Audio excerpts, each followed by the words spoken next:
Безводието в много райони на България доказа, кампанийно е всяко действие на държавата. Случаят Плевен. Има протести, има гняв на хората, защото няма вода. И бързо се сформират всякакви комисии – междуведомствени, парламентарни, областни, общински. Започват съвещания, срещи. Как да се намери вода за хората от Плевенския регион? Телевизиите снимат и излъчват. Едни хора говорят, други забиват първа копка, за да правят сондажи. Търсят кладенци, търсят вода, но нямало било достатъчно. А водата е ей там горе, в планината, в Стара планина. Има и язовири наоколо, 2.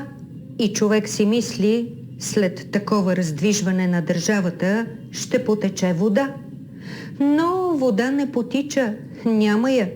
Защото няма как да бездействаш 20 години, не оценявайки един природен ресурс и сега да си мислиш, че с една кирка ще откриеш водата и ще спреш гнева на хората.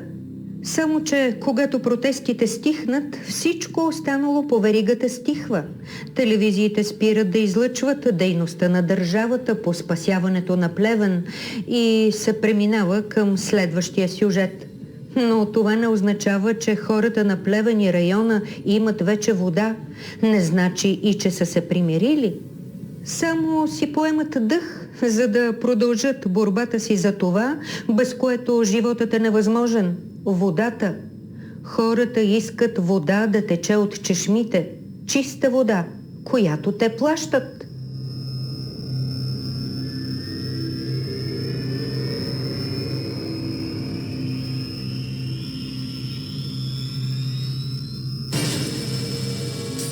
На фона на тези събития получих сигнал. Едно писмо, на което, да си призная, в началото въобще не повярвах. Въпреки че беше подписано от инженер-педагог, който е и вещо лице към окръжния съд в Ловеч. Човекът е математик, който прави експертизи по съдебни дела. Той ми съобщаваше, че формулата в една наредба на Министерството на регионалното развитие и благоустройството била грешна, била порочна и тя била косвено виновна за безводието в много райони на страната. Ето какво ми пишеше инженер Владимир Бочев от село Орешак, цитирам: "Всички виждаме, че жителите на Плевен протестират заради липсата на вода и, разбира се, имат пълното основание за това. Но в никой от протестите им аз не видях да протестират срещу истинската причина, поради която от години не са им подновявали водопроводите. А ето я и нея. Причината ВиК операторите да не си подновяват водопроводните системи се корени във формулата, по която се определя цената на водата. От 20 години се използва формула, която стимулира използването на продънени водопроводи. Тоест, ВиК-тата печелят от загубите на вода. Тези дружества нямат никакви ползи от подмяна на водопроводите си, а да има как ще ги продупчат още. И когато казват, че Плевен бил пропуснал 2 водни цикъла, е ясно, че те не са ги пропуснали, а изобщо не са искали да ги хващат. Кой ще си помисли, че има нормативен акт, закон и наредба с формула, която поощрява ВиК дружествата да не подменят пробитите си водопроводи, защото така цената на водата става по-висока? Колкото повече вода изтича, колкото повече вода се краде, толкова по-висока ще бъде цената на водата. А ние я плащаме. И накрая ние, потребителите, оставаме и без вода. Много мафиотски звучи, нали? Намерих формулата. Трудно, защото тя наистина сякаш е замаскирана в тази наредба. Ето, формула, описана само с думи в член 14 на наредбата за регулиране на цените на водоснабдителните и канализационните услуги. Само че за първи път виждам в наредба да има празно поле. Защо е това празно поле? Имало е математическа формула тук и някой е изтрил и полето е останало празно. Или е празно, защото някой не е попълнил с математическата формула? Много странно, но всичко ще разберем. Ще се срещнем с инженер Владимир Бочев да обясни тази формула. И му поставих математическа задача да направи изчисления. Каква би била цената на водата при загуби 50% и каква би била цената при загуби 85%? Нали официално обявиха, че загубите в Плевен вече били 85%? А и междувременно държавата изведнъж посочи решение за справяне с безводието в Плевен. Ще се строи язовир. Язовир Черни 8. И това, разбира се, веднага породи други протести на хората от село Черни 8 и село Орешак. Те не искаха това, защото язовирът щял да бъде над къщите им и водата, ако тръгнала надолу в дефилето, щяла да ги погуби. Затова реших така, ще ги събера на едно място. Организаторът на протестите в Плевен и хора от селата Черни 8 и Орешак, които са били пък на техните протести срещу язовира. И естествено, вещото лице Владимир Бочев открил порока във формулата за водата. Направихме си среща там, по поречието на река Черни 8, където държавата иска да построи язовир. Съвсем близо до самия извор, откъдето извира река Черни 8, над Троянския манастир.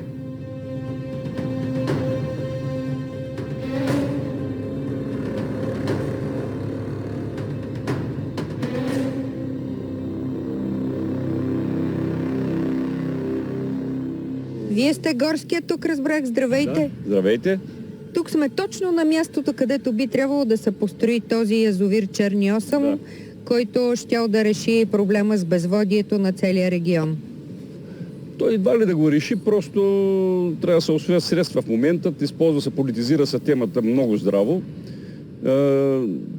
Бедата е на лице, безводие, но всички знаят, над 70% са вече загубите по ТУИ. 85 съобщиха официално. Може, да. Това е направо шокиращо. Излиза, че хората получават някакви си 15% вода. А заплащат 100%. Факт. Никой не се интересува от тегобите на хората. Трябва нещо да има от някъде. Някъде това е да се поддържат тръбите. Те си признаха, че тръбите са пробити и водата изтича. Наскоро слушах разговор тук между едни знатни люди, че италианска фирма на времето е проявила интерес към водопровода. При въпросът къде е резервното трасе, всеки дига рамене. Как така? Нали трябва едното трасе, ако не работи, да има резервно. Такова няма, не е предвидено. И те се отказват директно. Колко недомислици има в цялата работа. Още по царско време, 30-те години, е имало проучвания на екипи. Цар Борис е възложила задача да се направи високопланински язовири, както Бели Искър и ред други такива, с цел решаването на тези проблеми, които са днешните. И защо са се отказали от този язовир Черни 8 още тогава? Защото и трите екипа са изказали едни и същи аргументи, които основната скала е много неустойчива и извитряла. Ето тук има са копани, тук са изкопани, проби са взети. Да, и аз разбрах, че тук има проби и от тук има проби в скалата. Оттам са взимани, като пещери са вътре, взели са проби и стига до извода, че това е неустойчива извитряла скала, не е подходяща за такива големи строежи, както този язовир. И са се отказали? Не само за това. Значи бреговете са стръмни, глинясти, гората широколисна и това нещо просто ресурсът на язовирът е много малък. И има риск. Опасен, да. Тук къщите се намират на 800 метра. Къщите цяла поредица, но говорим просто за чашката на язовира. Река Краявица, тук дебитът над водохващането вече не е същият, както би трябвало да бъде отгоре. Нали. Водата се губи някъде. И по тази причина вече те се отказват тотално от този язовир като нерентабилен. Кой е истинският проблем за безводието? Кой е? Безстопанствеността на ВиК дружествата ли? Ами основно, аз като слушам те по-големите хора, които са запознати, безхаберието по отношение на здравословното състояние на канала. Не може да има такъв отпад на вода. Допреди да е стигнала, тя вече я няма. На места извира. А там, където са далекопроводите, какво става, какви са тези полета, не знаят. Хората, които са кърпили тръбите, казват, там е нещо страшно. Все едно, че е швейцарско сирене. Точно където минава далекопроводът, какво става, каква е взаимовръзката, не знаем, но навред, където минава далекопровод над електроенергия, над тръбопровода, тръбите са заминали тотално. Как ви се струва това? Вие сте от Черни 8 и всъщност протестирахте, но разбрах, че никой не е дошъл от държавата тук, за да ви попита, като живеете в Черни 8, като ето тук сме точно на мястото, където би трябвало да е язовирната стена. Какво мислите вие? Какъв е рискът? И дали смятате, че една такава крачка, един такъв проект може да реши проблема с безводието? Здравейте! Значи, наистина до момента от страна на държавата нямаше никакво внимание към нас, нито някакви срещи, които да изкажат какво по-точно държавата иска да направи. Къде? Дали тук на това място или някъде другаде. Защото ние мислим, че това, където е било старото място, евентуално тук би могло отново да възникне, нали, този проект да се прави. Така че внимание от страна на държавата никакво. И как ви се струва тази идея? Трябва ли да има тук язовир, за да даде вода на Плевен? Категорично не, но не бива да се поставят нещата така по този начин, да даде вода. Водата, която има и в момента. Така че тя просто, за да стигне, трябва да има по какво да стигне от един път централния водопровод, втори път и в градската мрежа. Когато такава мрежа е силно компрометирана, няма как да има какво да стигне до крайните абонати, а те ще плащат нещо, което не получават. След това има алтернативи, които към момента никой не ги оповести, а нарочно така са неглижирани. Има изграден голям язовир, Сопот, който може да водоснабдява и Ловеч, и Плевен, като частично беше изграден такъв водопровод във времето и по времето 2008 мисля е бил частично разрушен. Готов язовир. С него има ли вода? Има. Може да го видите. Язовир Сопот се казва, обем 65 милиона кубика. Нима е възможно това да не се знае, да не се говори, да не се артикулира, като толкова приказки се изприказваха покрай безводието в Плевен. Ето тук господин Цветанов дойде на това място, нарочно го извиках да дойде от Плевен, тук, където евентуално би могъл да се построи този язовир, да им даде вода в Плевен. Вие от Черни 8 как гледате на това? Притеснени ли сте? Разбира се, че сме притеснени. Не случайно в изминалите месеци непрекъснато бяха организирани някои инициативи, които бяха отразени и медийно. И ние изказваме абсолютно пълното си несъгласие към строителството на язовир Черни 8, което е едно крайно неадекватно решение, при условие, че лъснаха факти неоспорими за състоянието на водопреносната мрежа на отвеждащия водопровод, както и на водопреносната мрежа в град Плевен. Плевен трябва да има вода, но както каза човека, който говори преди мен, не 5 язовира да се направят наистина, при условие, че водопреносната мрежа е в окайващо състояние, ние няма как да напълним тия пробити тръби. Тоест тя също водата ще изтече? Разбира се. Второто, което мен лично ме притеснява и ме смущава, е тази уникална природа, която има тук, ще бъде съсипана със сигурност. Освен, че има хора, има и предприятия и фирми, които извършват стопанска дейност и смятам, че строителството на едно такова съоръжение би имало негативен отпечатък върху цялата демография на района. Господин Цветанов, чухте сега, аз си мисля, дали по някакъв начин държавата не реши да замаже проблема с Плевен и да пусне идеята за язовира за отклоняване на вниманието. Категорично това, как да ви обясня, това са умишлени действия от страна на държавата. Всичката тая криза е умишлена и тя е подготвена от години.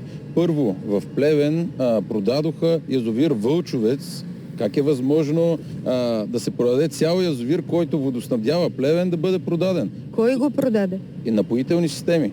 Преди още десетилетия, мисля, че били задлъжнели и продават язовира. Това е, когато проблеми са свързани с водата, то е от национално значение. Това е жизненно важно нещо за съществуването в определената местност. Второ, знаете ли, че изпускателният канал на язовир Телиш също е продаден и предстои той да бъде заличен. Това са 2 язовира в Плевенска област, които умишлено са вода до там, те да бъдат премахнати. Вие навсякъде ходихте като представител на протестите в Плевен, навсякъде ходихте с представители на министерства, на местна власт, на държавна, областна власт. Вие казахте ли го това? Категорично. Те го знаят. Аз си го казвам. Какъв беше отговор? Това ние няма какво да направим. Всичко е било назад във времето. Минало е давност и няма какво да се направи. Добре, това е престъпление, което трябва да се разследва. Но по-лошо, знаете ли кое е? ВК холдинга се управлява от жената, Денева се казва фамилията, а мъжът е шеф на ДАНС. ДАНС трябва да разследва всички тези схеми, които се случват с водата, но за съжаление това е съпругата му и няма как физически мъжът да разследва жена си. Това е въпрос на национална сигурност. Естествено, тук има конфликт на интереси, но никой не ги вижда.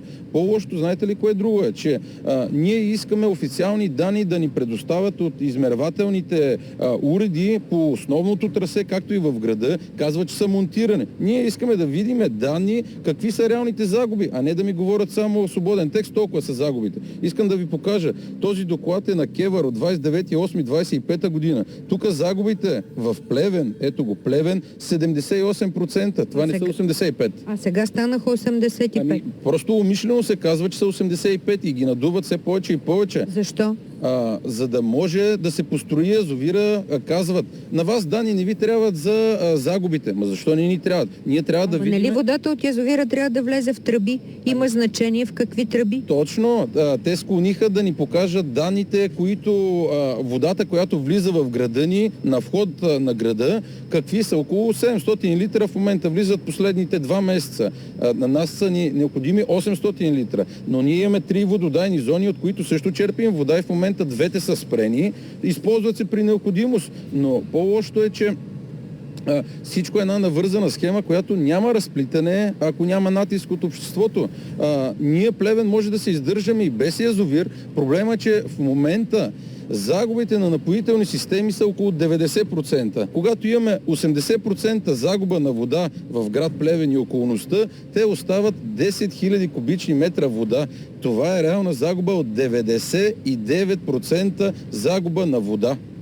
Това и за вас остава 1%. 1% остава от 1 милион кубични метра вода, която тръгва от язовир Сопот. При нас идва 1% от водата. Естествено, че ние не язовир Черни 8, ние 10 язовира да направим, то физически някак да се случат нещата. Тъй като сега ще говоря и за цената на водата, вие всъщност плащате 100%, нали знаете? Ние плащаме всички загуби и ВК-то те нямат за цел да си намалят загубите. Тук, знаете ли във ВК-то какво ми казаха в неофициално на документа? Отивам в разговорна реч. Ние сме си преизпълнили бизнес плана. Викам, как ще си изпълнили бизнес плана? Ние нямаме вода и загубите стават все по-големи. Не, ние сме си изпълнили. Реално, собствеността на тръбите в град Плевен е собственост на общината. Общината има грижа да подменя тръбите, а ВК-то само да ги използват. Как е възможно това нещо да се разпределя? Единия чака на другия. Реално ние плащаме водата на ВК-то. Не е ли редно и нормално ВК-то да си поддържат съоръженията? Въпросът е такъв. Те имат физическата възможност, но по закон, каквито вложения направят по подмяна на тръбите в водопреносната мрежа, реално то ще се калкулира в цената на водата до крайния клиент. Господин Бочев, хайде сега да обясните този шокиращ факт. Вземете си тия неща. Ето така, точно така. Загубата на водата е сложена във формулата. Обяснете как. Първо да кажа, че според мен не е сгрешена, умишлено така е направена. И тук съм направил плакат, в който съм нагледил формулата с няколко примера, да стане ясно за зрителите как става така, че когато са по-големи загубите, цената на водата за потребителите става по-голяма. Написана е в наредбата само като текст, не е написана като формула, според мен умишлено, за да не бие на очи. Как се определя цената на водата? Ето тук цената, Значи, как се получава? Написано е само като текст, умишлено според мен, както казах, не е написано като формула, аз съм е въвел като формула. Текстът е въведен като формула. Необходимите приходи за година на дружеството, ВиК дружеството, се разделят на постъпилата вода в системата, минус загубите и накрая излиза цената на водата за потребителите, Която ние плащаме, която плаща всеки потребител. различна в различни региони. Различна според загубите и според нуждите, необходимите приходи за всяко едно ВиК дружество. И при 50% загуби, например, ето тук пише 50%. Първият пример е с 50% загуби на вода. Избрал съм си произволно необходимите приходи за година на едно ВиК дружество. Произволно съм си избрал 5 милиона лева и произволно съм избрал 2 милиона кубични метра вода да влизат в системата. И след изчисленията на 50% загуби, т.е. губят се 1 милион загуби по тръбите. 1 милион, това са загубите, нали? 2 милиона влизат в системата, 1 милион се губи по тръбите. След изчисленията 5 милиона делено на 1 милион, цената на водата става 5 лева. Следващото изчисление за какво? Пример е с минимални загуби, които в България не знам дали изобщо могат да се постигнат при 1,5% загуби само на вода по системата. Аз не съм чувала да има такъв регион. И предполагам, че никога няма и да се постигне в България, но при 1,5% загуби излиза, че цената на водата ще стане наполовина спрямо тук, когато имаме загуби на 50%. И ще плащат само 2 лева и 53 стотинки, Да. ако загубите са процент и само половина. 85% за загуби за Плевенския регион. Какво показват цифрите? Значи, направих сметка... Същите цифри. При същите изходни данни направих сметката с 85% загуби, най-долната формула. След изчисленията излиза, че цената на водата скача драстично. 16 лева и 66 стотинки става цената на кубик вода след тези изчисления при същите данни, които са при горните формули. Тази формула е порочна за България и от нея страда всеки един българин, или всеки един живеещ в България, който се водоснабдява от ВиК дружество. Добре, защо са вкарани загубите за водата в тази формула? Според мен е умишлено. КЕВР или органите, които определят правилата, по които тя да работи, са се договорили с монополистите. Това е хипотеза. Хипотеза моя. Вие задавате въпрос. Да, според... Дали КЕВР и другите... Дали КЕВР или тези, които определят правилата, по които да работи КЕВР, не се договорили с монополистите зад гърба на гражданите и от години КЕВР взема решение единствено и само в полза на ВиК дружеството. Добре, тогава какво излиза? Че те не искат да сменят пробитите тръби, за да имат по-високи загуби и да имат по-високи цени на водата. И ние я плащаме. Да.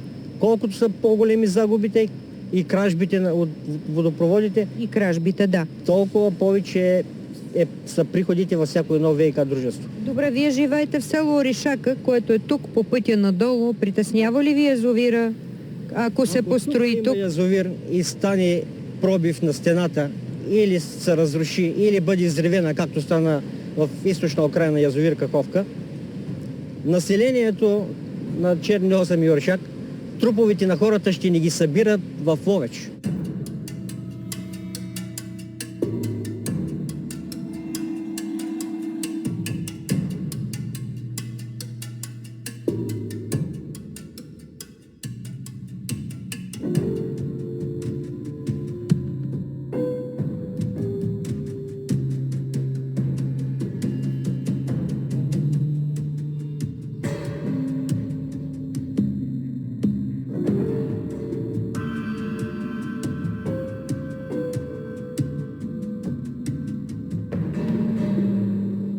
Съвсем логично е това, което твърди инженер Владимир Бочев.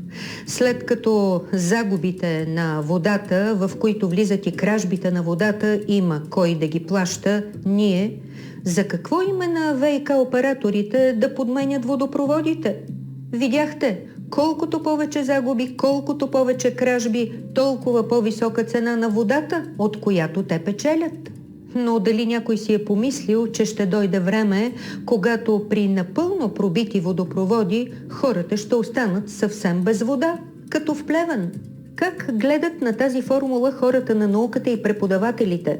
Потърсих коментар от професор Петър Калинков, преподавател и член на управителния съвет на Българската асоциация на водите. Ние вчера стигнахме почти до мястото, където извира река Черни Осъм от нейния извор и всъщност водите на реката влизат най-напред в едни тръби и оттам от Стара планина те тръгват надолу, минават през село Орешака, отиват през Ловеч и от Ловеч отиват в Плевен. Тоест водата на хората в Плевен идва от Черни Осъм и състоянието на тази тръбопроводна мрежа, минавайки и през Ловешка и през Плевенска област, трябва да бъдат здрави. Да бъдат такива, които да няма загуби на вода. Значи Плевен получава вода не само от Черни Осъм. Не, аз казвам вчера какво сме видяли, да. Те имат и местни водоизточници, основно шахтови клевенци, така че получава вода от няколко места. Но, казвам, за съжаление, не всичко от това, което тръгва от водоизточника и стига до консуматора, пристига. Точно това е проблем. Това е проблема. Всичко това формира загуби на вода. Значи, онова, което се изземва, това е водно-количествена вход система. При вас това е отдолу. Хайде да се обърнем към формулата. Сега можем. Значи, това е постъпила вода в системата. Онова, което е взето от водоизточника. От извора, което сме снимали вчера в реката. Дали е извор или някакъв друг, но това е водоизточник. Това, което е загуби на вода, на практика, това е водното количество, което не достига до консуматора. Това са най-общо загуби на вода. Това е вода, която не носи приходи на оператора. А числителя горе? Ще дойде и до него.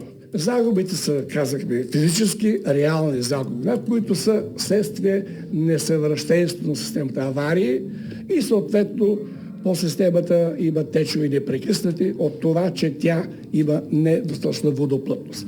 Другата част от загубите са така наречените търговски загуби на вода. Това е вода, която е стигнала до потребителя. Това е вода, която е консумирана, употребена, но по различни причини неизмерена и поради това и неплатена. Откраднатата също ли влиза тук? Открадната вода е компонент основен в това. Но как ще кажете, професор Калинков, 85% загуби, които обяви държавата миналата седмица, че били в Плевен? 85%? Разбирам ви, госпожа Ехчиева, но загуби от процент или проценти няма такива загуби никъде по света. Добре, колкото и да са. Най-добре функциониращата система задължително има загуби на вода. Няма, това не може. Но коментирайте 85%. Означават загуби за вода. Аз съм убеден, госпожа Ахчиева. Това е въпрос, който съм го изследвал с моята професорска, така да се каже, теза. Ако ние можем да се справиме с загубите на вода, да ги намалим, ние няма да имаме проблем с нормалното водоснабдяване, с достатъчно количество вода на всички консуматори, и големи и малки. И аз мисля така. Има. Но проблемът е на друго място. Да. Проблемът е, че тръбите стават все по-пробите. Хайде и за числителя, само за да ми кажете дали наистина така е изразена. Това са необходими приходи за годината и записано. Всеки един оператор, за да може да функционира, за да може да изпълнява своята функция, да доставя вода на потребителите със съответните качества, количества, напор, той са му необходими някакви приходи. Тези приходи, които фигурират във формулата, са определени с така да речете бизнес планове, които всеки един оператор задължително прави.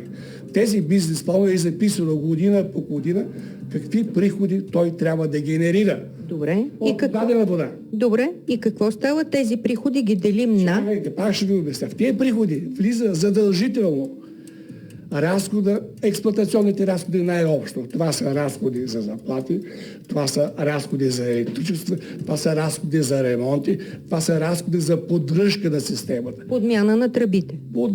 Влизат в горното число. Съответно, това така наречените необходими приходи за съществуване на системата, разделени на това отдолу постъпила вода, намалена с общите загуби не носещи приходи вода, определят цената на водата. Значи това е вярно, както е изразил господин Бочев. Но е вярно. Вярно е. Кажете ми, как тогава да не кажем, че колкото са по-големи загубите, толкова по-голяма е цената на водата? Така, гледайки формулата като дилетант и журналист, госпожа Акчиева, Добре. да, това е така. Но има редица други фактори, които влияят по обратния начин. Разбира се, че така записано, ясно е, колкото повече са загубите, цената на водата е по-висока определена формулата и това за оператора е окей. Но другите фактори, за които говоря, всеки един оператор във всяка една водоснабдителна система има разходи за електричество. Тези разходи, дори системата е гравитачна и получаваме вода за сметка на това, че отгоре ни е дал водоизточник, в който може водата да дойде до края по гравитация или чрез помпи. В България 55% от водата, която постъпва в мрежата, е от подземни водоизточници. Това означава задължително, че там имаме помпи. С тези помпи работят с електричество. С тези помпи допълнително, пак с помпи, се транспортира водата, докато стигне до напорните резервоари на селището и се подаде. Тоест, имаме разход за електроенергия. И сега чакайте.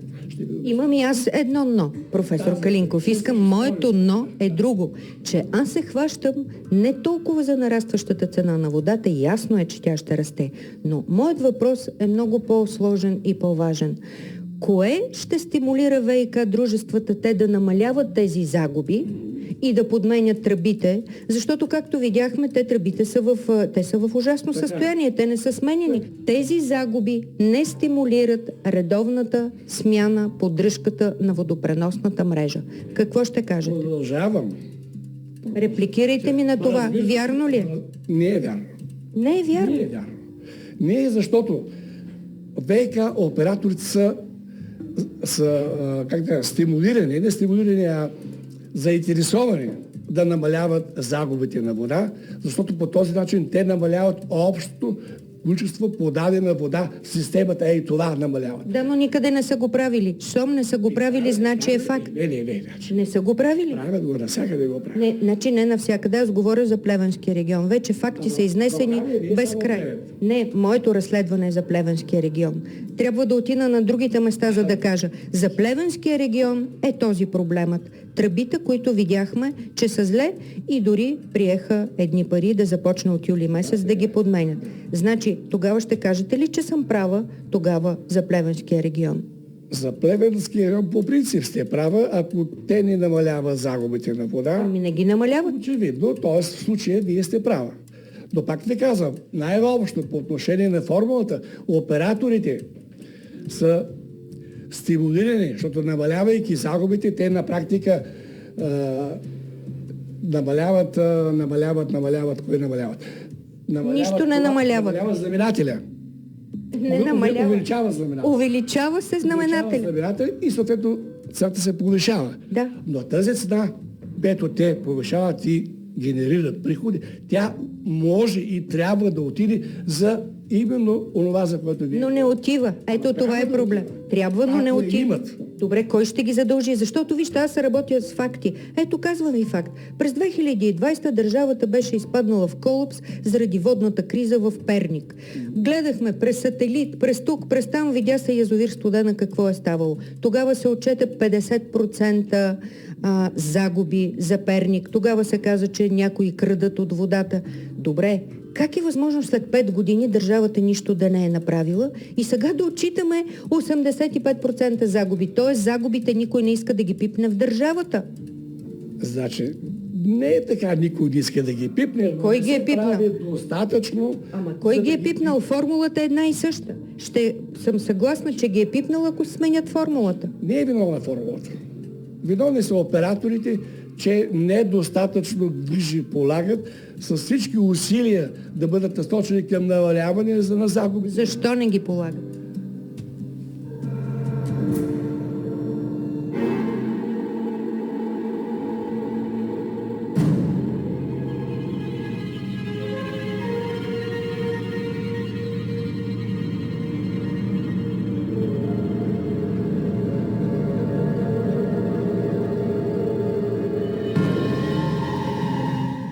И експертите, и преподавателите на тази наука, водоснабдяване и канализация, считат, че трябва промяна в нормативната база. Трябва нов подход за управление на водите, защото водата е елемент и на националната сигурност. Какво мислят за това депутатите и в Министерството на регионалното развитие и благоустройството? Как ще коментират порочната формула? А българският ВиК холдинг? Това търговско дружество, което е държавна собственост, беше учредено от правителството през 2020 година и неговият предмет на дейност е точно такъв – координиране и управление на дейностите по поддържане на ВиК инфраструктурата. В кулуарите на парламента при среща с изпълнителния директор на българския ВиК холдинг, госпожа Ирена Георгиева, тя обеща да даде интервю за това. Но само след седмица, когато изпратих трите си въпроса към нея или към някой друг представител на ВиК холдинга, получих отказ за интервю. Всички били заети, имали били срещи, нямали време за интервю с мен. Така ми написа пресаташето им. Ще ли да ми отговорят писменно? А аз имах към тях само 3 въпроса. Не считат ли, че въпросната формула в наредбата стимулира загубите на вода, а оттам и повишаването на цената? Не е ли вредна тази формула? И какво е тяхното предложение за промяна на закона и наредбата? 3 кратки въпроса. Ясни и точни, но от българския ВиК холдинг не може ли да отговорят на тях пред камера? Отговориха ми писменно. Едно писмо, дълго и витиевато. Нищо не разбрах от него. Ето, пишат ми от ВиК холдинга, цитирам: неправилно се обръща внимание само на изчисления процент загуби, без да се гледат реалните такива, количественото им измерение. Важно е загубите на вода да се измерват в кубически метри на километър от водопроводната мрежа на ден, вместо в проценти, защото абсолютният показател дава обективна и сравнима оценка на физическото състояние и ефективността на водопроводната мрежа, независимо от количеството подадена вода. Край на цитата от отговора на ВиК холдинга. Вие разбрахте ли нещо? Аз не. Дори от целия отговор останах с усещането, че в българския ВиК холдинг много си харесват тази формула. Ето защо потърсих по телефона друг представител на ВиК холдинга, инженер Лоско Лозев. Господин Лозев, тази формула е антистимул да се поддържа водопреносната мрежа. Как ще го коментирате това? Тази наредба не е от днес, от вчера, тя е от много години. Многократно това нещо е ставало в отрасъла и по теми като въпроса повдиган, но трябва да се обърнете към Министерството, не към холдинг. Да, но все пак вие сте държавата облечена компетентно да следи. Аз знам, че вие не я приемате, но не сте ли открили през годините този проблем? Категорично и пак казвам, не веднъж 2 пъти е повдигане на конференции като теми в неправителствени организации. Това нещо се е коментирало не веднъж 2 пъти, но пак казвам, законодателни органи, Министерството на регионалното развитие, вие потърсихте ли ги тях документи? Разбира се, аз имам от тях коментар. Тоест, вие твърдите, че сте го открили това, че сте го поставили към въпрос да няма такава порочна зависимост между загубите на водата, цената на водата и поддръжката на мрежата. Така ли? Правилно съм разбрала. Лично и не само български ВиК холдинг, казвам, че по принцип в годините назад, това е от много години така се образува. Включително и Кевър го е поставил като въпрос неведнъж в годините назад.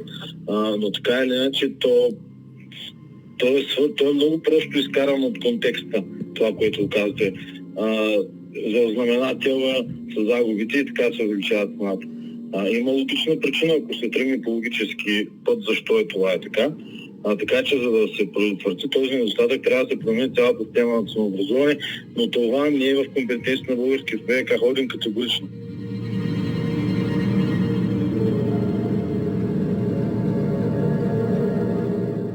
Този отговор на инженер Лоско Лозов ме изненада. Заяви, че многократно е поставил този проблем, но нямало политически отговор, нямало реакция на държавата. Какво мислят сега тези, които са под покрива на Народното събрание? В това число и представители на изпълнителната власт дошли да дават отговори пред депутатите. Например, заместник-министърът на регионалното развитие и благоустройството Веселина Терзийска, както и госпожа Наталия Киселова, член на Комисията по регионална политика, благоустройство и местно самоуправление. Госпожо Терзийска, нека да ви питам за ВиК кризата. Вие сте заместник-министър и сте били дълги години в правният отдел. Става дума за нормативна база. Участвахте ли в писането на наредбата за цените на водата за регулиране? Не. Но сте я чели тази наредба, нали? В момент не сме участвали в писането на тази наредба. Но сте я чели? В частност не. Но сте я чели. Въпросът е принципен и за това ви питам така в крачка. Ако се окаже, че във формулата за водата, с която се определя нейната цена, регулиране на цената, има порок, има грешка, в която загубите на водата са калкулирани и колкото повече загуба има, толкова повече печелят ВиК дружествата. Как бихте реагирали? Бихте ли направили някакви действия, за да се разгледа с експерти формулата, да се промени наредбата? Разбира се, към момента е изготвен нов проект на закон за ВиК, който е внесен в Народното събрание в изпълнение на плана за възстановяване и устойчивост. Между първо и второ гласуване също ще има дебат по темата. Предстои да има нов модел най-вероятно на ценообразуване по нова наредба и всичко това ще бъде съобразено. Да, и считате, че не е справедливо повече загуби, по-висока цена. Обикновено потребителите плащат това, което са потребили. Да, но точно това е заложено и вещи лица към съдилища считат, че това е грешна формула в наредба. Със сигурност ще бъде преразгледана. Добре, благодаря. Госпожо Киселова, не смятате ли, че след голямата тежка водна криза в Перник през 2020 година, дали не трябваше държавата, депутатите, институциите за 6 години да се захванат, да прочетат цялата нормативна законова база, която касае снабдяването на хората с вода, за да не се стига сега след 6 години до кризата в Плевен и до всички останали градове, където хората нямат вода? Закон за нормативните актове и указа за неговото прилагане са предвидели кой е органа, който прави последваща оценка на въздействието. И това са ресорните министерства, в случая Министерство на регионалното развитие и благоустройството и Министерство на околната среда и водите. Ако трябва да говорим кой е трябвало да направи тая оценка, това са органите на изпълнителната власт. Това е първият въпрос. Вторият въпрос обаче, и той е много по-сериозен, е как да се балансира между, няма да кажа населени места, но ще кажа географски области, в които има вода и такива, в които няма. Защото нашите оценки показаха, че там, където няма вода, за да се достави, кубика трябва да струва над 15 лева.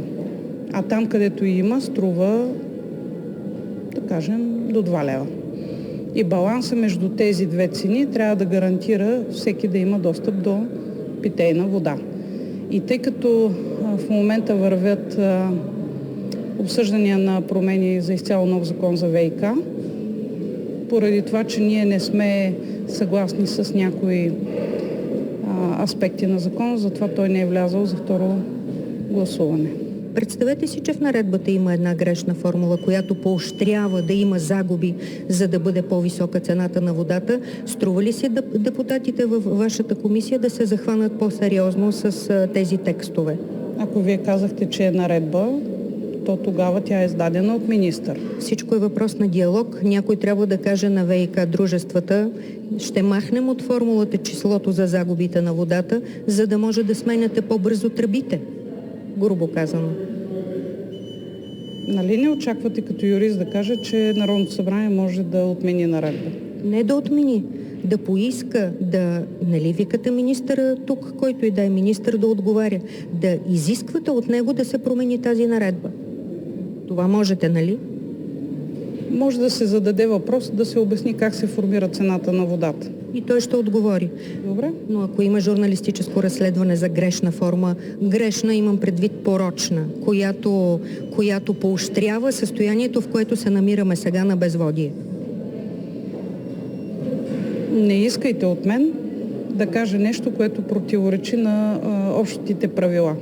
Когато има проблем с наредба, то има ред, по който тя се променя или отменя.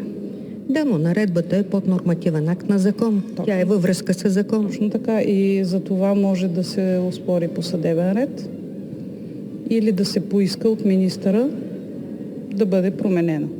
Това могат да го направят както потребители, така могат да го направят общини, така могат да го направят и различни организации. Не дейте да искате всичко да прави Народното събрание или народните представители. Избирателите са ви натоварили с много очаквания. Нашето разбиране е да има баланс, да могат всички граждани да имат достъп до питейна вода и тя да е достъпна като цена, като качество. Тоест не можете да накарате министъра, прочетете член 14 от наредбата за цените. Питайте други народни представители. Значи един ви се връзва да говори и вие искате той да иска от министъра. Не, ще питам и други. Питайте. На фона на водната криза в края на октомври тази година Народното събрание прие на първо четене новият закон за ВиК, който въвеждаше такса водомер. Тогава се разбра какъв ще бъде новият метод за определяне на цената на водата. Партия Възраждане веднага излезе с декларация срещу него и предупредиха, че по този начин цената на водата ще стане двойна. А след няколко дни управляващите обявиха, че такса водомер отпада.